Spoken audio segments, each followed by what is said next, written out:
ಶ್ರೀ ಅನ್ನದಾನೇಶ್ವರ ಮಹಾತ್ಮೆ ಎಂಬ ಚಲನಚಿತ್ರ ಮಾರ್ಚ್ ತಿಂಗಳ ಕೊನೆಯ ವಾರದಲ್ಲಿ ಬಿಡುಗಡೆಯಾಗ್ತಾ ಇದೆ. ಈ ಚಲನಚಿತ್ರದ ನಿರ್ದೇಶನ ಗೌರಿ ಎಲ್ ರಾಮೇಗೌಡ ಅವರು ಮಾಡಿದ್ದಾರೆ.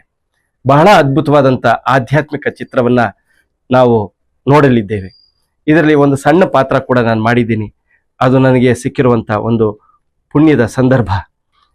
ಇದರಲ್ಲಿ ಬಹಳ ದೊಡ್ಡ ದೊಡ್ಡ ನಟರು, ಸ್ವಾಮಿಗಳು, ಗುರುಗಳು, ಸ್ಥಳೀಯರು ಅಭಿನಯವನ್ನು ಮಾಡಿದ್ದಾರೆ. ನಿಜವಾಗಲೂ ಅನ್ನದಾನೇಶ್ವರನ ಅನುಗ್ರಹ ಇದರಲ್ಲಿ ಪಾತ್ರ ಮಾಡಿದ ಎಲ್ರಿಗೂ ಕೂಡ ಸಿಗಲಿ. ಇದರಲ್ಲಿ ಕೆಲಸ ಮಾಡಿರೋರೆಲ್ರಿಗೂ ಕೂಡ ಆಯಸ್ಸು, ಆರೋಗ್ಯ, ತೃಪ್ತಿ, ಸಮಾಧಾನ ಯಥೇಚ್ಛವಾಗಿ ಅನುಗ್ರಹವಾಗಲಿ ಅಂತ ಆ ಭಗವಂತನಲ್ಲಿ ಕೇಳ್ಕೊಳ್ತೀನಿ. ಇದರಲ್ಲಿ ಪಾತ್ರ ಮಾಡೋದಕ್ಕೆ ನನಗೆ ಅವಕಾಶ ಮಾಡಿಕೊಟ್ಟಂತ ಎಲ್ರಿಗೂ ಕೂಡ, ಜೊತೆಯಲ್ಲಿ ಕೆಲಸ ಮಾಡಿದವರೆಲ್ರಿಗೂ ಕೂಡ ನಾನು ಹೃದಯಪೂರ್ವಕ ಧನ್ಯವಾದಗಳನ್ನ ಹೇಳ್ಕೊಳ್ತೀನಿ. ಪ್ರತಿಯೊಬ್ಬರೂ ಕೂಡ ಥಿಯೇಟರ್ಗೆ ಬಂದು ಸಿನಿಮಾವನ್ನು ನೋಡಿ ಆಶೀರ್ವಾದ ಮಾಡಬೇಕು ಅಂತ ನಿಮ್ಮಲ್ಲಿ ಕೇಳ್ಕೊಳ್ತಾ ಇದ್ದೀನಿ. ಧನ್ಯವಾದಗಳು.